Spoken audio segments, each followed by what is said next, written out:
La rueda de la vida. Segunda parte. El oso. 19. Sobre la muerte y los moribundos. Mi vida era un juego malabar que habría asustado a Freud y a Jung. Además de arrostrar el terrible tráfico del centro de Chicago, encontrar una persona que me llevara a la casa, batallar con Mandy para que me permitiera tener mi propia cuenta corriente y hacer las compras, preparaba mis charlas y era el enlace psiquiátrico con los demás departamentos del hospital. A veces tenía la impresión de que me sería imposible cargar con ni una sola responsabilidad más. Pero un día del otoño de 1965 golpearon a la puerta de mi despacho.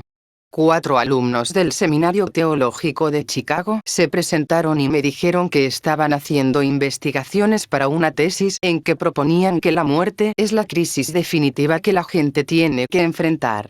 No sé cómo habían encontrado una transcripción de mi primera charla en Denver, pero alguien les dijo que yo también había escrito un artículo. No lograban encontrarlo y por eso acudían a mí. Se llevaron una desilusión cuando les dije que ese artículo no existía, pero los invité a sentarse y charlar. No me sorprendió que los alumnos del seminario estuvieran interesados en el tema de la muerte y la forma de morir. Tenían tantos motivos para estudiar la muerte como cualquier médico. También trataban con moribundos. Ciertamente se planteaban preguntas sobre la muerte y el morir que no se podían contestar leyendo la Biblia. Durante la conversación reconocieron que se sentían impotentes y confusos cuando la gente les hacía preguntas acerca de la muerte. Ninguno de ellos había hablado jamás con moribundos ni había visto un cadáver. Me preguntaron si se me ocurría de qué modo podrían tener esa experiencia práctica. Incluso sugirieron observarme cuando yo visitaba a un moribundo. En esos momentos yo no sabía lo que me ofrecían con esa propuesta. Un acicate para mi trabajo con la muerte y la forma de morir. Durante la semana siguiente pensé en que mi trabajo como enlace psiquiátrico me brindaba la oportunidad de comunicarme con pacientes de los departamentos de oncología, medicina interna y ginecología. Algunos padecían enfermedades terminales, otros tenían que esperar sentados, solos y angustiados, los tratamientos de radio y quimioterapia, o simplemente que les hicieran una radiografía. Pero todos se sentían asustados y solos, y ansiaban angustiosamente poder hablar con alguien de sus preocupaciones. Yo hacía eso de modo natural. Les hacía una pregunta y era como abrir una compuerta. Así pues, durante mis rondas visité las salas en busca de algún moribundo que estuviera dispuesto a hablar con los estudiantes de teología. Les pregunté a varios médicos si tenían algún paciente moribundo, pero reaccionaron disgustados. El médico que supervisaba las habitaciones donde se concentraba la mayor parte de los enfermos terminales no solo me negó el permiso para hablar con ellos, sino que me reprendió por explotarlos. En aquel tiempo pocos médicos reconocían siquiera que sus pacientes se estaban muriendo, de modo que lo que yo pedía era muy revolucionario. Probablemente debería haber sido más delicada y hábil. Finalmente un médico me señaló un anciano de su sector, que se estaba muriendo de enfisema. Me dijo algo así como: pruebe con ese, no le puede hacer daño. Inmediatamente entré en la habitación y me acerqué a la cama del enfermo. Tenía insertados tubos para respirar y era evidente que estaba muy débil. Pero me pareció perfecto. Le pregunté si le molestaría que al día siguiente trajera a unos alumnos para que le hicieran preguntas sobre cómo se sentía en ese momento de su vida. Me pareció que comprendía mi misión. Pero me dijo que los trajera inmediatamente. No, los traeré mañana, le dije. Mi primer error fue no hacerle caso. Quiso advertirme que le quedaba muy poco tiempo, pero no lo escuché. Al día siguiente llevé a los 4 seminaristas a su habitación, pero se había debilitado muchísimo más, de modo que apenas pudo pronunciar una o dos palabras. Pero me reconoció y agradeció nuestra presencia apretándome la mano con la suya. Una lágrima le corrió por la mejilla. Gracias por intentarlo, le susurré. Estuvimos acompañándolo un rato y después llevé a los estudiantes de vuelta a mi despacho, donde al cabo de un momento recibí el mensaje de que el anciano acababa de morir. Me sentí fatal por haber antepuesto las exigencias de mi horario a la petición del paciente. Ese anciano había muerto sin poder decirle a otro ser humano lo que tanto había deseado decir. Más adelante yo encontraría a otro enfermo dispuesto a hablar con mis seminaristas, pero esa primera lección fue muy dura, y no la olvidaría jamás. Tal vez el principal obstáculo que nos impide comprender la muerte es que nuestro inconsciente es incapaz de aceptar que nuestra existencia deba terminar. Solo ve la interrupción de la vida bajo el aspecto de un final trágico, un asesinato, un accidente mortal o una enfermedad repentina e incurable. Es decir, un dolor terrible. Para la mente del médico la muerte significaba otra cosa, un fracaso. Yo no podía dejar de observar que todo el mundo en el hospital evitaba el tema de la muerte. En ese moderno hospital, morir era un acontecimiento triste, solitario e impersonal.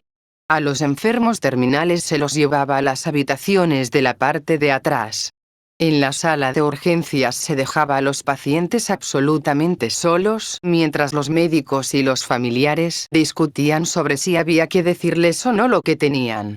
Para mí, la única pregunta que era necesario plantearse era ¿cómo se lo decimos? Si alguien me hubiera preguntado cuál era la situación ideal para un moribundo, yo habría retrocedido hasta mi infancia y contado la muerte del granjero que se fue a su casa para estar con sus familiares y amigos. La verdad siempre es lo mejor. Los grandes adelantos de la medicina habían convencido a la gente de que la vida debe transcurrir sin dolor. Puesto que la muerte iba asociada con el dolor, la evitaban. Los adultos rara vez hablaban de algo que tuviera que ver con ella. Si era forzoso hablar, se enviaba a los niños a otra habitación. Pero los hechos son incontrovertibles. La muerte forma parte de la vida, es la parte más importante de la vida. Los médicos, que eran muy duchos en prolongar la vida, no entendían que la muerte forma parte de ella. Si no se tiene una buena vida, incluso en los momentos finales, entonces no se puede tener una buena muerte. La necesidad de explorar esos temas a nivel científico era tan grande que fue inevitable que la responsabilidad recayera sobre mis hombros. Tal como ocurría con las clases que impartía mi mentor el profesor Margón, mis charlas sobre la esquizofrenia y otras enfermedades mentales se consideraban heterodoxas, pero eran muy populares en la Facultad de Medicina. Los alumnos más osados e inquisitivos comenzaron mi experiencia con los 4 estudiantes de teología. Poco después de Navidad, un grupo de alumnos de las facultades de Medicina y Teología me preguntaron si podía organizar otra entrevista con un enfermo moribundo. Acepté intentarlo, y 6 meses después, a mediados de 1967, ya dirigía un seminario todos los viernes. No asistía a él ni un solo médico del hospital, hecho que reflejaba la opinión que les merecían mis clases, pero éstas tenían muchos adeptos entre los alumnos de medicina y teología. Asistía además un sorprendente número de enfermeros, enfermeras, sacerdotes, rabinos y asistentes sociales. Dado que muchas personas tenían que permanecer de pie, trasladé el seminario a un aula más amplia, aunque la entrevista con el enfermo moribundo la realizaba en una sala más pequeña, provista de un cristal reflectante solo transparente por un lado, y de un sistema audiotransmisor, para que por lo menos existiera la ilusión de intimidad. Todos los lunes comenzaba a buscar un paciente. Nunca fue fácil, dado que la mayoría de los médicos me creían trastornada y consideraban que en los seminarios explotábamos a los enfermos. Mis colegas más diplomáticos se disculpaban diciendo que sus pacientes no eran buenos candidatos. La mayoría sencillamente me prohibía hablar con sus pacientes más graves. Una tarde estaba con un grupo de sacerdotes y enfermeras en mi despacho cuando sonó el teléfono y por el receptor se oyó la voz estridente y furiosa de un médico. ¿Cómo tiene el descaro de hablarle a la señora K de la muerte cuando ni siquiera sabe lo enferma que está y es posible que vuelva nuevamente a su casa? Justamente, ese era el problema. Los médicos que evitaban mi trabajo y mis seminarios por lo general tenían pacientes a los que, lamentablemente, les resultaba difícil enfrentarse a su enfermedad.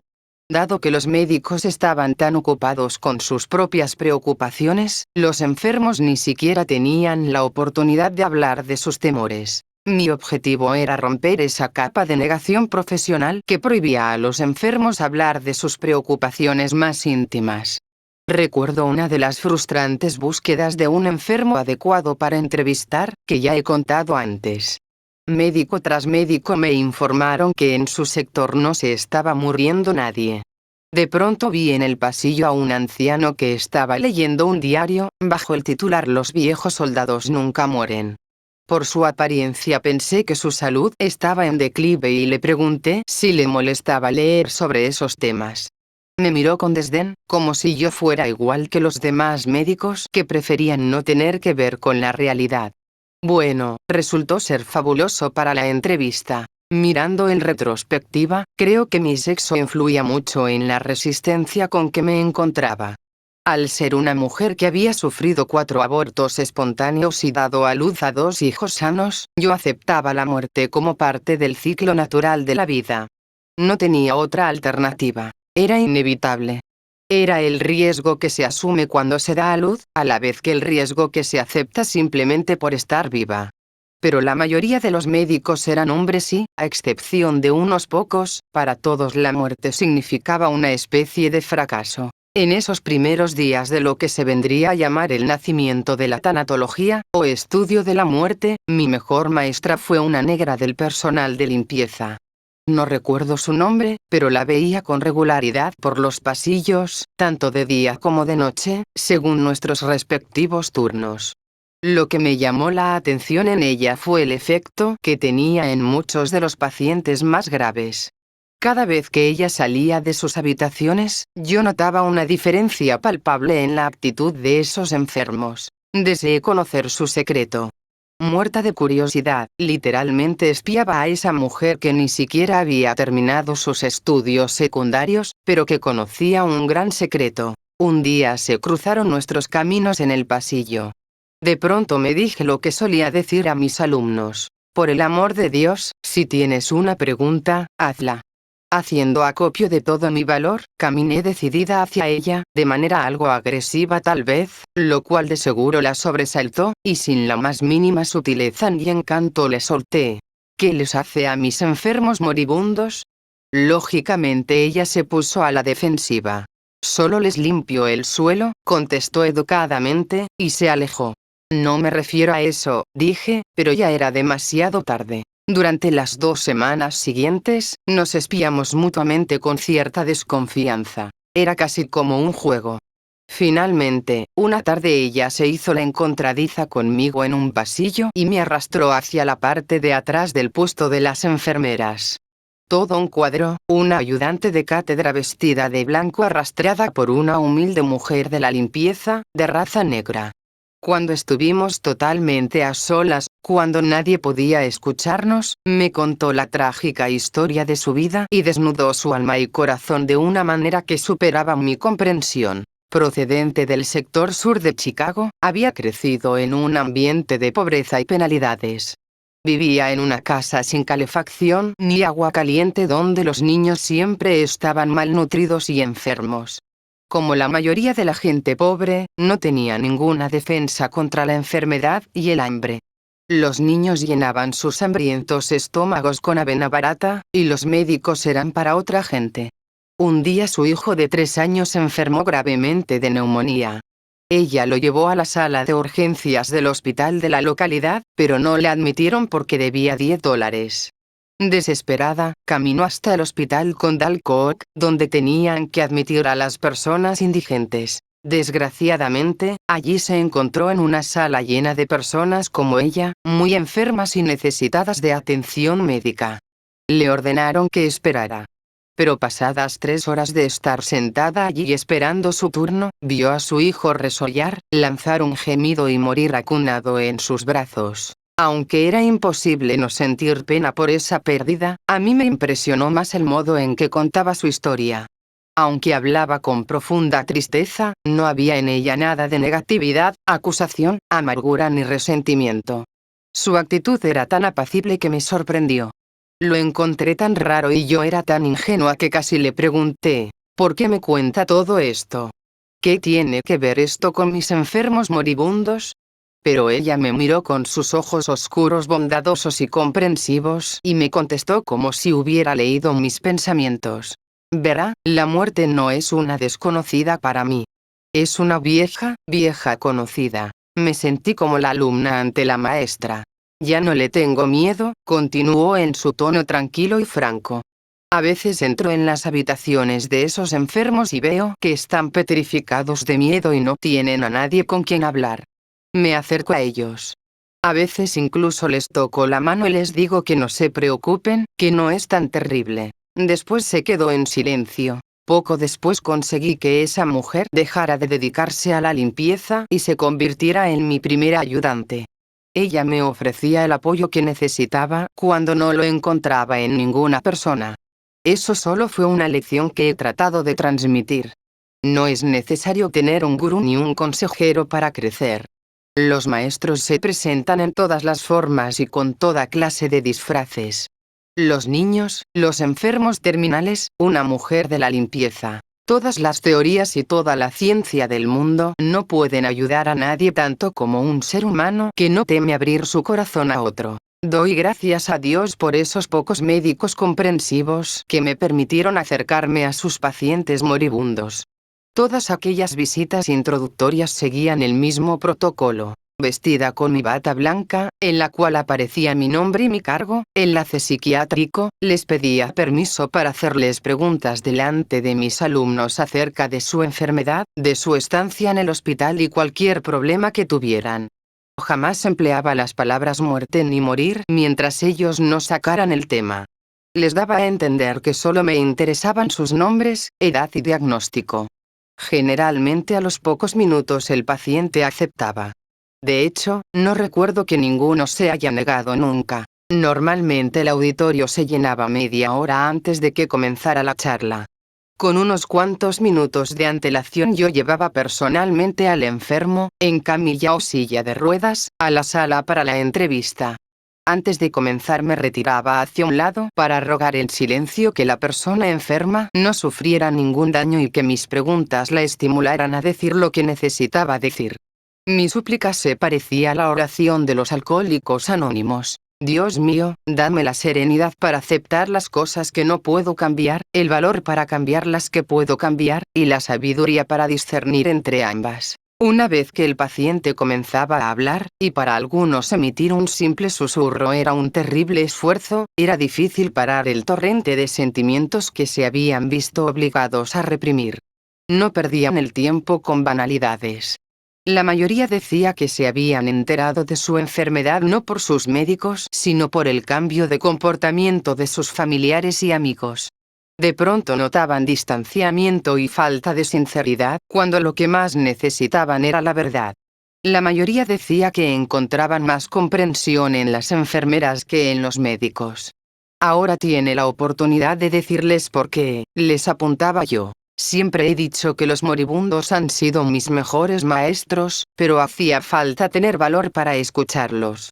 Expresaban sin temor su insatisfacción respecto a la atención médica, y no se referían a la falta de cuidados materiales sino a la falta de compasión, simpatía y comprensión.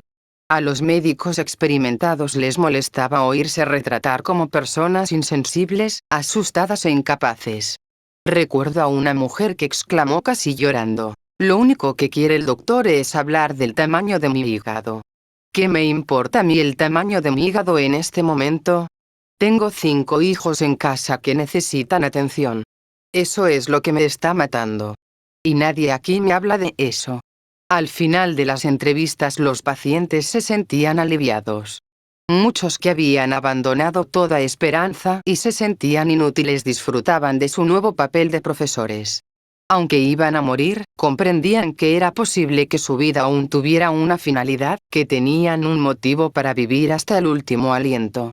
Podían seguir creciendo espiritualmente y contribuir al crecimiento de quienes los escuchaban. Después de cada entrevista llevaba al enfermo a su habitación y volvía junto a los alumnos para continuar sosteniendo con ellos conversaciones animadas y cargadas de emoción. Además de analizar las respuestas y reacciones del paciente, analizábamos también nuestras propias reacciones. Por lo general, los comentarios eran sorprendentes por su sinceridad. Hablando de su miedo a la muerte, que la hacía evitar totalmente el tema, una doctora dijo: "Casi no recuerdo haber visto un cadáver". Refiriéndose a que la Biblia no le facilitaba respuestas para todas las preguntas que le hacían los enfermos, un sacerdote comentó: "No sé qué decir, así que no digo nada". En esas conversaciones, los médicos, sacerdotes y asistentes sociales hacían frente a su hostilidad y actitud defensiva. Analizaban y superaban sus miedos. Escuchando a pacientes moribundos, todos comprendimos que deberíamos haber actuado de otra manera en el pasado y que podíamos hacerlo mejor en el futuro. Cada vez llevaba a un enfermo al aula y después lo devolvía a su habitación, su vida me hacía pensar en una de los millares de luces del vasto firmamento, que brilla durante breves instantes para luego desaparecer en la noche infinita. Las lecciones enseñadas por cada una de estas personas se resumían en el mismo mensaje: vive de tal forma que al mirar hacia atrás no lamentes haber desperdiciado la existencia. Vive de tal forma que no lamentes las cosas que has hecho ni desees haber actuado de otra manera. Vive con sinceridad y plenamente. Vive.